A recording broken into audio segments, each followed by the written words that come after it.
अस्सलाम वालेकुम नाज़रीन, खुशामदीद कहते हैं आपको आज की वीडियो में। और आज की वीडियो में हम बात करेंगे करंट सिचुएशन के हवाले से पाकिस्तान और इंडिया जैसे कि एक जंगी सूरत हाल में खड़े हैं। और कल रात को हमने देखा कि भारत ने जिस तरह बुज़दिलाना कार्रवाई करते हुए शहरी आबादी को निशाना बनाया और 6 टारगेट्स जो है वो उन्होंने कर लिए। DGISPR ने भी इसकी डिक्लेरेशन दे दी कि 6 जगहों पर इंडिया ने पाकिस्तान पर हमला किया और सिविलियन आबादी को निशाना बनाने की कोशिश की गई, और जिसके नतीजे में कुछ शहादतें भी हो चुकी हैं। पाकिस्तान की तरफ से ये डिक्लेयर कर दिया गया है ऑफिशियली।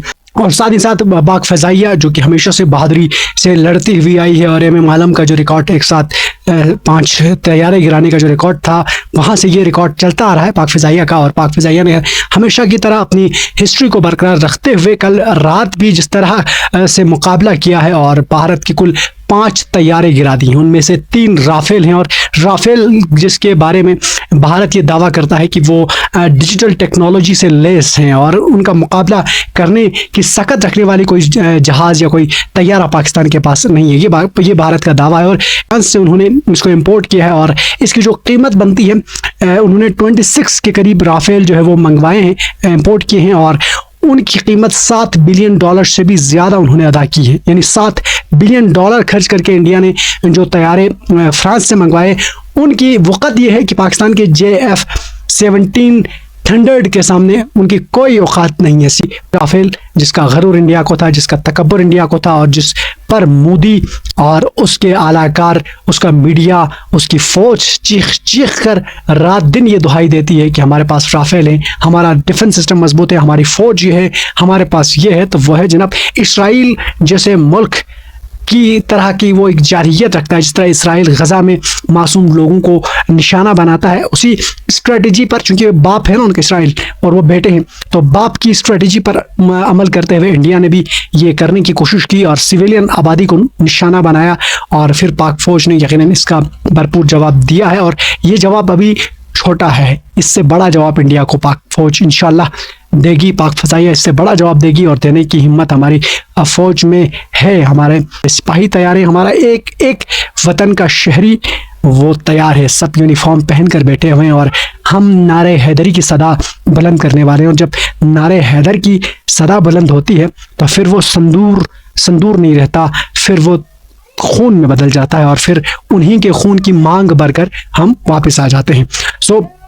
इंडिया का ये ख्वाब हमेशा से कि वो चाय पीने वाला ख्वाब ही रह जाता है। हम चाय तो पिला देते हैं, लेकिन उनको मुंह के बल गिर कर हमारे पास आते हैं, और फिर उसके बाद वो यहाँ से चाय पीकर वापस जाते हैं। तो अब तक जनाब ये सूरत हाल है।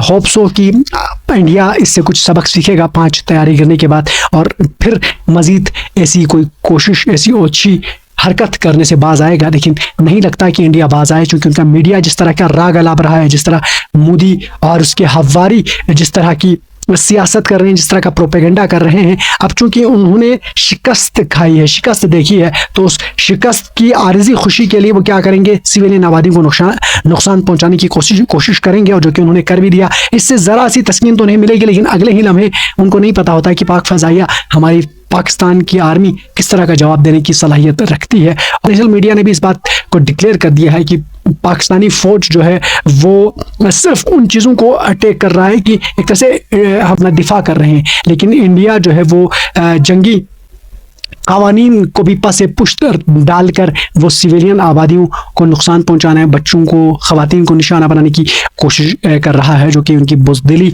की सबसे बड़ी अलामत है कि आप अपने दुश्मन से जब ना जीतो तो फिर बच्चों पर हमला करना शुरू करो, फिर आबादी पर हमला करना शुरू करो। इस तरह से अगर ये निज़ाम चला तो फिर बहुत दूर तक बात जा सकती है, और फिर 2 एटमिक ममालिक के दरमियान, 2 एटमिक कंट्रीज़ के दरमियान अगर जंग छुट जाती है, और खुदा ना करे इंडिया की ये हरकत नहीं, इंडिया अपनी हरकतों से बाज ना आए, और फिर हम आगे निकल आते हैं, तो फिर वो दिन दूर नहीं होगा। फिर पूरी दुनिया एक ऐसे अजाब में आ सकती है कि जिस अजाब का सोच कर भी रोंगटे खड़े हो जाते हैं। और यकीनन अहले बसारत, अहले अक्ल, अहले इल्म व दानिश इस बात से पनाह मांगेंगे कि जंग किसी भी तरह, किसी भी मामले का हल नहीं है, और इंडिया हमेशा से झूठे प्रोपेगेंडे और झूठ का सहारा लेकर एक जंगी जुनून उनके सर पर सवार है, और वो अपने जंगी जुनून को तस्कीन पहुंचाने के लिए फिर मासूम जानों का ज़िया करने पर तुल चुका है और तुलता आ रहा है, और हमेशा से